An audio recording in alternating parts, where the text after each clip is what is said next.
జిల్లా పుల్కల్ మండల పరిధిలోని గొంగులూరు గ్రామంలో ఎన్నో సంవత్సరాలుగా మట్టితో కప్పబడి ఉన్న పాత శివాలయం ఇటీవల భక్తుల కృషితో తిరిగి వెలుగులోకి వచ్చింది.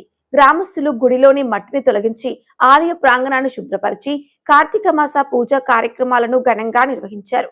గుడిలోనికి వెళ్లి దైవ దర్శనం చేసిన భక్తులు ఇంత మంచి శివాలయం మన ఊరిలో ఉండగా మనం ఎక్కడెక్కడో తిరుగుతున్నామంటూ భావోద్వేగానికి లోనయ్యారు. వారు ఈ ఆలయాన్ని మరింత అభివృద్ధి చేసి గ్రామ ప్రజల ఆధ్యాత్మిక కేంద్రముగా తీర్చిదిద్దుతామని సంకల్పం వ్యక్తం చేశారు. శివలింగం మరియు బసవన్న విగ్రహాలు ఎంతో బ్రహ్మాండంగా పవిత్రంగా ఉన్నాయని భక్తులు ఆనందం వ్యక్తం చేశారు. రిపోర్టర్ బి శామ్యుల్, దృశ్యం న్యూస్ ప్రతినిధి, సంగారెడ్డి జిల్లా.